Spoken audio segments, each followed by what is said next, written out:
chaos and violence erupting in Haiti following its government collapse. After being airlifted from the country Tuesday night, local author, philanthropist, radio host Mitch Albom joins us live in studio to tell his story. And Mitch, what a remarkable story this is. And we were just chatting before we got on. It feels like something you see out of a movie script.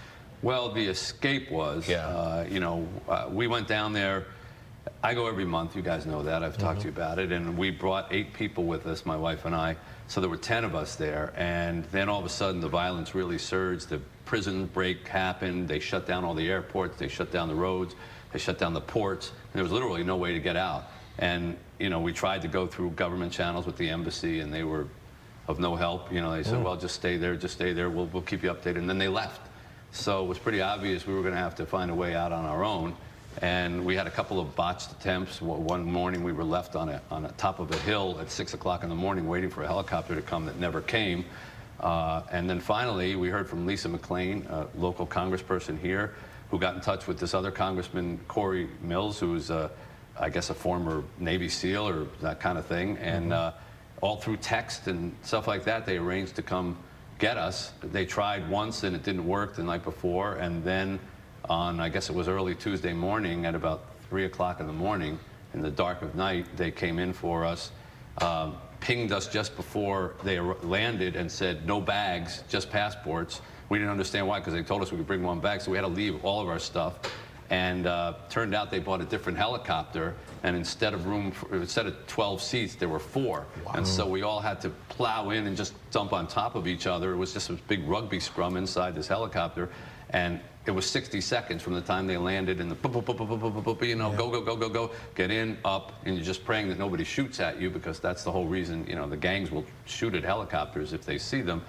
And we were up, and, 20 minutes later, when they announced that we had left Haiti airspace, kind of everybody in the helicopter who our guest was started clapping, but my wife and I, it was sort of like a gut punch, because now we're out, but then our kids are still there, and that gnaws at me to this moment.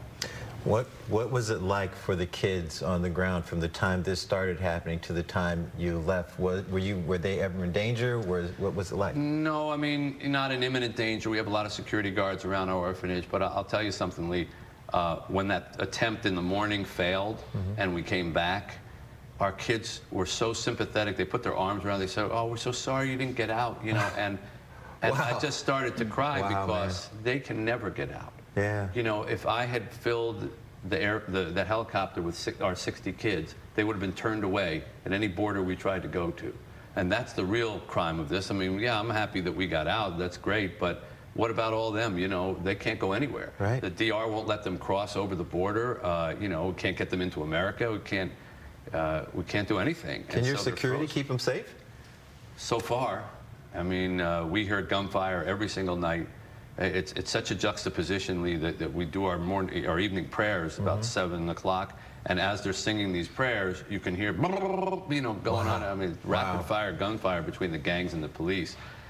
It's a terrible situation, and to have your freedom taken away, for what we had for 8 days, they go through every single day. And that's why I'm trying to speak out about it and ask our leaders to, get more involved, and also tell people that there are still plenty of Americans, Canadians, and other people who are there, who are pleading to try to get out, many of them. And they're not getting any help from their governments. So, it takes these private efforts to try to extract them. As the news is trickling in how things were deteriorating, what was the mood like amongst the volunteers and you and your wife? Well, we tried to say to them things are going to be okay. My wife and I have been going for 14 years. We were there when the president got assassinated, and we thought that was the worst, and everything shut down then, and you couldn't get out then. So we tried to tell them, look, we've been through this before, things change. But you could see on their faces, when our departure date came and went, and then another day and another day, and their families. I mean, we had some people, it was her first trip to Haiti. We had one woman who had never been out of the country before. This was her first international trip. I don't think she's going further than Ohio next time. So, we tried to keep their spirits up, and to their credit, they were like, as long as the kids are safe, don't take any chances, that our escape, so to speak, would somehow endanger the kids. I mean, they were remarkable people.